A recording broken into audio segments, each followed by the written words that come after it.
من الشيطان الرجيم. بسم الله الرحمن الرحيم. السلام عليكم ورحمة الله وبركاته. الحمد لله رب العالمين، والصلاة والسلام على أشرف الأنبياء والمرسلين وعلى آله وأصحابه أجمعين. أما بعد، قال تعالى في القرآن الكريم: يا أيها الذين آمنوا اتقوا الله حق تقاته ولا تموتن إلا وأنتم مسلمون. Ikhwatal iman, ikhwatal Islam, saudara-saudariku yang dimuliakan dan dirahmati oleh Allah Subhanahu wa taala. Pada kesempatan yang baik ini, saya akan membawakan sebuah tausiah yang berjudul Al-Amru bil Ma'ruf wan Nahyu 'anil Munkar. Al-Amru bil Ma'ruf wan Nahyu 'anil Munkar, ataupun yang lebih sering kita kenal dengan amar ma'ruf nahi munkar. Amar ma'ruf nahi munkar ini merupakan kalimat yang sudah tidak asing bagi telinga kita, yang sering kita dengar dari ustadz, dari kiai, dari penceramah, dan sering kita membacanya. Amar ma'ruf nahi munkar ini kita baca di Facebook, kita baca di artikel-artikel, kita baca di buku-buku, dan kita sering mengucapkan amar ma'ruf nahi munkar ini. Sekarang apa yang dimaksud dengan amar ma'ruf nahi munkar tersebut? Apa yang dimaksud dengan al-amru bil ma'ruf wan nahyu 'anil munkar tersebut? Al-amru bil ma'ruf wan nahyu 'anil munkar artinya yaitu menyuruh kepada yang ma'ruf, mencegah dari yang munkar. Sekarang apa itu ma'ruf dan apa itu munkar? Ma'ruf sebagaimana yang dijelaskan oleh Ibnu Taimiyah rahimahullahu taala, ma'ruf adalah suatu nama yang mencakup segala hal yang dicintai oleh Allah Subhanahu wa taala, berupa iman dan juga amal saleh. Inilah ma'ruf. Semua hal yang dicintai oleh Allah Subhanahu wa taala ini adalah ma'ruf. Dan juga dalam definisi yang lain, ma'ruf adalah segala hal, segala sesuatu yang baik menurut syariat dan diperintahkan untuk dikerjakan, dan orang yang mengerjakannya dipuji oleh Allah Subhanahu wa taala, dan ini mencakup segala ketaatan dan juga amal saleh. Ini merupakan dua definisi dari sekian banyak definisi masalah ma'ruf, yang artinya dua definisi ini benar, yang mana kita gabungkan. Ma'ruf adalah segala hal yang baik, segala hal yang dicintai oleh Allah Subhanahu wa taala, segala hal yang baik menurut syariat, dan pembuat syariat adalah Allah Subhanahu wa taala. Segala hal yang baik menurut Allah Subhanahu wa taala yang diperintahkan untuk dikerjakan, dan orang yang mengerjakannya dipuji oleh Allah Subhanahu wa taala. Ini adalah ma'ruf, yang intinya adalah semua kebaikan yang dicintai oleh Allah Subhanahu wa taala, itu namanya ma'ruf. Adapun munkar adalah lawan kata dari ma'ruf tersebut. Kalaulah ma'ruf segala hal yang dicintai oleh Allah Subhanahu wa taala, kalau munkar adalah segala hal yang dibenci dan dilarang oleh Allah Subhanahu wa taala. Ini munkar.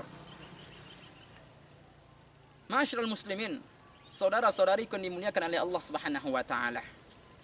Sekarang pertanyaan besar di hadapan kita adalah, dari mana kita mengetahui kalau itu ma'ruf dan kalau itu munkar? Dari mana kita dapat membedakan antara yang ma'ruf dan yang munkar? Cara kita untuk membedakan antara yang ma'ruf dan munkar adalah dengan Al-Quran dan juga hadis Nabi sallallahu alaihi wasallam. Mengetahui ma'ruf dan munkar itu dari Al-Quran, yang pertama dari Al-Quran, yang kedua dari hadis Nabi sallallahu alaihi wasallam. Menentukan ma'ruf bukan dengan logika. Menentukan ma'ruf dan munkar bukan dengan adat istiadat. Menentukan ma'ruf dan munkar bukan dengan perasaan. Menentukan ma'ruf dan munkar bukan dengan undang-undang negara, bukan. Tetapi menentukan ma'ruf dan munkar adalah dengan Al-Quran dan juga hadis Nabi sallallahu alaihi wasallam. Makanya di zaman sekarang ini ketika orang menjauhi Al-Quran, ketika orang jauh dari Al-Quran, jauh dari hadis Nabi sallallahu alaihi wasallam, banyak yang tidak bisa membedakan mana yang ma'ruf, mana yang mungkar. Sehingga di zaman sekarang ini banyak orang-orang yang membolak-balikkan yang ma'ruf menjadi mungkar, yang mungkar menjadi ma'ruf. Sebagai contoh, azan adalah perbuatan yang ma'ruf, perbuatan yang dicintai oleh Allah Subhanahu wa taala dan diperintahkan untuk dikerjakan. Azan.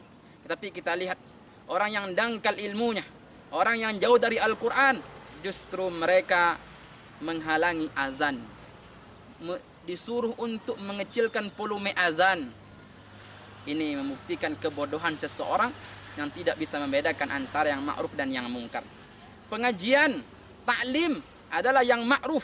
Ini ma'ruf, sesuatu yang dicintai oleh Allah Subhanahu wa taala, diperintahkan untuk dikerjakan.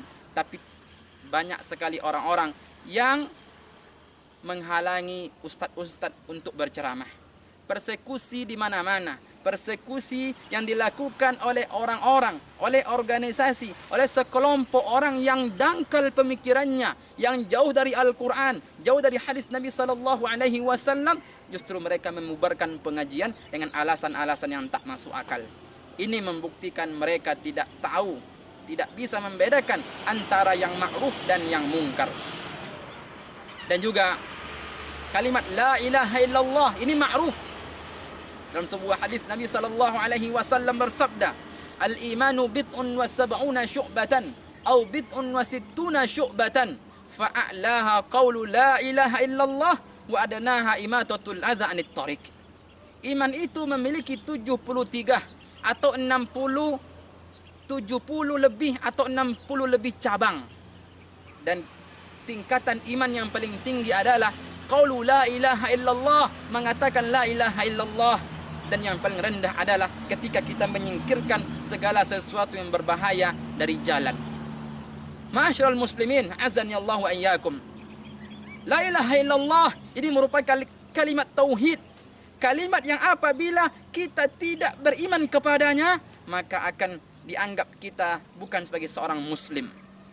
Tapi kita lihat yang mana mengucapkan dan menulis kalimat tauhid ini, la ilaha illallah Muhammadar Rasulullah, ini merupakan ma'ruf, tapi oleh sebagian orang dibakar dengan alasan karena ini berada di bendera sebuah organisasi yang terlarang. Ini alasan yang tidak bisa kita terima. Ini alasan yang tak masuk akal. Kalau seperti ini alasannya, apakah Al-Quran yang dipegang oleh kelompok yang terlarang akan kita bakar juga? Apakah masjid yang dimasuki oleh kelompok organisasi terlarang, apakah kita larang juga? Apakah akan kita bakar? Ini menunjukkan lagi-lagi orang tidak bisa membedakan antara yang ma'ruf dan yang mungkar. Ikhwatal iman, ikhwatal Islam, azani Allah wa iyyakum. Oleh karena itu, supaya kita bisa membedakan mana yang ma'ruf, mana yang mungkar, maka perbanyaklah kita belajar Al-Quran, perbanyaklah kita menuntut ilmu, perbanyaklah kita untuk senantiasa mengkaji hadis Nabi sallallahu alaihi wasallam. Karena di dalam menentukan, di dalam membedakan antara yang ma'ruf dan mungkar adalah Al-Quran dan juga hadis, bukan adat, bukan logika, bukan perasaan, bukan. Makanya ketika ada suatu perkara yang ma'ruf menurut syariat, ma'ruf menurut Allah, tapi mungkar menurut adat, maka kita mengedepankan menurut syariat, menurut Al-Quran. Atau sebaliknya, mungkar menurut syariat, tidak baik menurut Allah, tapi baik menurut adat, maka kita kedepankan menurut Allah Subhanahu wa ta'ala. Karena dengan cara seperti itulah kita aman dalam beragama. Kita tidak akan terjebak dengan dalil-dalil yang palsu. Ma'asyiral muslimin, azani Allah wa iyyakum. Saya akan menjelaskan tentang fadail ataupun keutamaan berbuat amar ma'ruf nahi mungkar, menyuruh kepada yang ma'ruf dan mencegah dari yang mungkar. Banyak sekali keutamaan apabila kita berbuat ma'ruf, menyuruh kepada yang ma'ruf dan mencegah dari yang mungkar. Yang pertama adalah amar ma'ruf nahi mungkar adalah tanda kemuliaan umat Nabi Muhammad sallallahu alaihi wasallam. Dalam Al-Quran, surat Ali Imran ayat 110, Allah Subhanahu wa taala berfirman, "Kuntum khaira ummatin ukhrijat lin-nasi ta'muruna bil ma'ruf wa tanhauna 'anil munkar wa tu'minuna billah." Kalian adalah sebaik-baik umat yang dikeluarkan kepada manusia. Gunanya untuk apa? Untuk menyuruh kepada yang ma'ruf dan mencegah dari yang mungkar dan beriman kepada Allah Subhanahu wa taala. Ini merupakan ayat dalam Al-Quran yang menjelaskan kepada kita semuanya bahwa kita adalah umat yang paling mulia. Umat yang paling mulia di atas muka bumi ini adalah umatnya Nabi Muhammad sallallahu alaihi wasallam. Maka beruntunglah, bersyukurlah kita termasuk golongan, kita termasuk manusia yang ditakdirkan oleh Allah Subhanahu wa taala menjadi bagian dari umat Nabi Muhammad sallallahu alaihi wasallam. Dan kita dikatakan oleh Allah sebaik-baik umat. Makanya bagaimana caranya? Bagaimana tandanya mulianya umat Nabi Muhammad? Kita mengklaim kita sebaik umat. Tapi bagaimana caranya? Caranya adalah diantaranya yaitu dengan menegakkan amar ma'ruf nahi mungkar sebagaimana yang Allah Subhanahu wa taala jelaskan. Kalau kita ingin dicap sebagai sebaik-baik umat, umat yang paling mulia, maka tegakkan amar ma'ruf nahi mungkar. Menyuruh orang salat, menyuruh orang berpuasa, menyuruh orang membaca Al-Quran, menyuruh untuk menghadiri kajian-kajian ilmu, menyuruh untuk sekolah di pendidikan agama Islam. Ini ma'ruf. Dan melarang orang untuk berjudi, larang orang berzina, larang orang untuk mabuk-mabukan, larang untuk bertransaksi dan transaksi riba, larang orang untuk derhaka kepada orang tua. Ini amar ma'ruf nahi mungkar. Tapi kalau kita cuek, kita mengaku umat Nabi Muhammad sallallahu alaihi wasallam, tapi kita tidak menyuruh orang berbuat baik, kita tidak melarang orang untuk berbuat yang jelek, maka kita hanya sekedar sebaik umat, tapi tidak kita kerjakan apa yang menjadi tugas dan menjadi tanda kemuliaan umat Nabi Muhammad sallallahu alaihi wasallam. Itu yang pertama. Bahwa tanda kemuliaan umat Nabi Muhammad sallallahu alaihi wasallam di antaranya yaitu dengan amar ma'ruf nahi mungkar. Yang kedua adalah keutamaan amar ma'ruf nahi mungkar, yaitu orang yang berbuat amar ma'ruf nahi mungkar ini merupakan sarana untuk mendapatkan pertolongan dari Allah Subhanahu wa taala dan kedudukan di muka bumi ini. Allah Subhanahu wa taala berfirman dalam surah Al-Hajj ayat 40 dan juga 41. Allah Subhanahu wa taala berfirman, "Wala yansurannallahu may yansuruh, innallaha laqawiyyun aziz. Alladzina immakkannahum fil ardi aqamus shalah wa atawuz zakah wa amaru bil ma'ruf wa nahau 'anil munkar walillahi 'aqibatul umur." Sesungguhnya Allah Subhanahu wa taala akan membantu, akan menolong orang-orang yang menolong agamanya. Dan sesungguhnya Allah Subhanahu wa taala Maha kuat dan Maha perkasa. Yaitu orang-orang yang jika diberikan kedudukan di muka bumi ini, mereka mendirikan salat, mereka menunaikan zakat dan berbuat amar ma'ruf nahi mungkar, dan kepada Allah lah segala urusan akan kembali. Ini merupakan ayat yang mempertegas kepada kita semuanya bahwa orang yang berbuat amar ma'ruf nahi mungkar, maka dia akan ditolong oleh Allah. Siapa yang tidak mau pertolongan Allah? Tanpa pertolongan Allah, kita tidak akan bisa untuk mendapatkan apa yang kita inginkan. Tanpa pertolongan Allah, kita tidak akan mampu untuk hidup di dunia ini. Karena hidupnya kita di dunia ini, kita bisa beramal, kita aman, ini berkat pertolongan Allah Subhanahu wa taala. Ini keutamaan berbuat amar ma'ruf nahi mungkar. Allah akan membantu, Allah akan menolong, dan juga Allah akan memberikan kedudukan di muka bumi ini. Allahu Akbar. Kalau kita ingin mendapatkan kedudukan yang mulia di sisi Allah, maka tegakkan amar ma'ruf dan suruh orang untuk menjauhi perbuatan mungkar. Ini yang kedua. Yang ketiga adalah keutamaan amar ma'ruf nahi mungkar adalah bahwa amar ma'ruf nahi mungkar ini merupakan pahala yang sangat besar sekali. Allah Subhanahu wa taala berfirman dalam surat An-Nisa ayat 114, "La khaira fi katsirin min najwahum illa man amara bi sadaqatin aw ma'rufin aw islahin bainan nas wa man yaf'al dzalika ibtigha'a mardatillahi fasawfa nu'tihi ajran 'azimah. Tidak ada kebaikan dari banyak pembicaraan rahasia mereka kecuali pembicaraan rahasia yang menyuruh kepada untuk berbuat sedekah dan menyuruh untuk berbuat baik dan menyuruh untuk senantiasa mendamaikan manusia.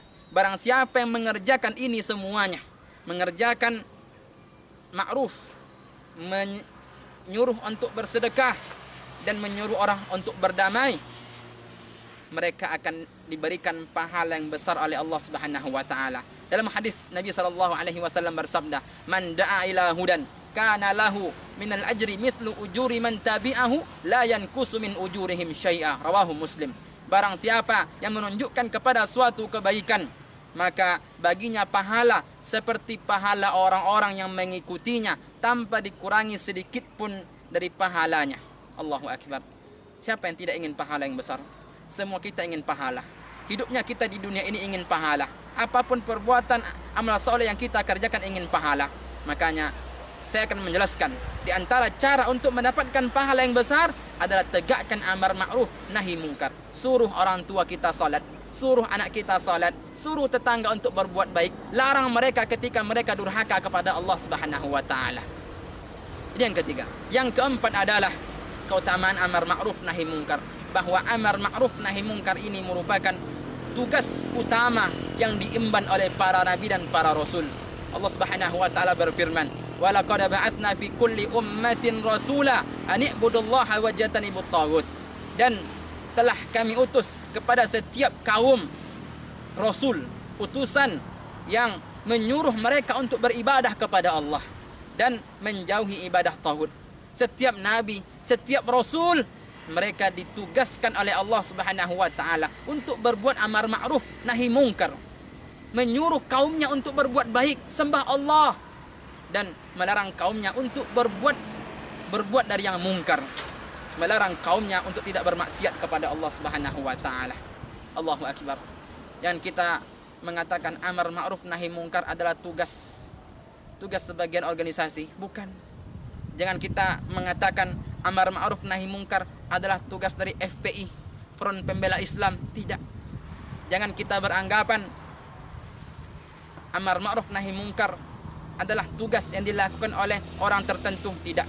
Tetapi inilah tugas semua kita, dan ini merupakan tugas utama yang dibebankan oleh Allah Subhanahu wa taala kepada nabi dan juga para rasul. Yang keempat, keutamaan amar ma'ruf, bahwa orang yang berbuat amar ma'ruf nahi mungkar ini merupakan tanda-tanda orang beriman. Karakteristik orang beriman tersebut diantaranya adalah menegakkan amar ma'ruf nahi mungkar. Allah Subhanahu wa taala berfirman dalam surat At-Taubah ayat 112, "At-taibunal 'abidunal hamidus saihunal raki'unas sajidun al-amiruna bil ma'ruf wan nahuna 'anil munkar wal hafizuna li hududillah wa basyiril mu'minin." At-Taubah 112. Orang-orang yang bertaubat, orang-orang yang beribadah kepada Allah, orang-orang yang memuji Allah, orang-orang yang senantiasa mengembara untuk menuntut ilmu agama, orang-orang yang senantiasa ruku', orang-orang yang senantiasa sujud, orang-orang yang senantiasa menegakkan amar ma'ruf dan mencegah dari perbuatan yang mungkar, dan orang-orang yang senantiasa menjaga batas-batas Allah. Wa basyiril mu'minin. Kabarkan kepada mereka tentang kabar gembira kepada orang-orang beriman tersebut. Kita semuanya mengaku mukmin, kita semuanya beriman. Dan diantara bukti sahih, bukti nyata iman kita, karakter yang harus kita miliki, kalau kita ingin mendapatkan karakter orang beriman, harus ada pada diri kita tersebut sifat ataupun amar ma'ruf nahi mungkar. Bagaimana kita menyuruh orang untuk berbuat ma'ruf dan mencegah dari yang mungkar. Yang terakhir, keutamaan amar ma'ruf nahi mungkar, bahwa amar ma'ruf nahi mungkar ini dapat menghapus dosa-dosa seseorang. Nabi sallallahu alaihi wasallam bersabda, "Fitnatur rajuli fi ahlihi wa malihi wa nafsihi wa waladihi wa jarihi yukaffiruhu as-siyam was sadaqah was salah wal amru bil ma'ruf wan nahyu anil munkar." Rawahul Bukhari dan Muslim. Nabi sallallahu alaihi wasallam bersabda, dosa yang diperbuat oleh seorang laki-laki terhadap hartanya, terhadap keluarganya, terhadap istrinya, terhadap anaknya, terhadap dirinya, terhadap tetangganya, itu akan dihapus ketika dia mengerjakan salat, ketika dia bersedekah, ketika dia berpuasa, dan ketika dia mencegah amar ma'ruf nahi mungkar. Oleh karena itu, kita yang banyak dosa, kita yang banyak melakukan dosa kepada istri, dosa kepada anak, dosa kepada tetangga, tenang. Jangan kita takut, karena ada cara untuk menebus itu. Ada cara bagaimana dosa kita tersebut akan dihapuskan oleh Allah Subhanahu wa taala, yaitu dengan menegakkan amar ma'ruf dan nahi mungkar. Inilah 6 keutamaan amar ma'ruf nahi mungkar dari sekian banyak keutamaan tentang amar ma'ruf nahi mungkar ini. Ma'asyiral muslimin, azani Allah wa iyyakum. Oleh karena itu, janganlah kita untuk malas untuk untuk menegakkan amar ma'ruf nahi mungkar. Kita tidak boleh cuek. Kita tidak boleh acuh.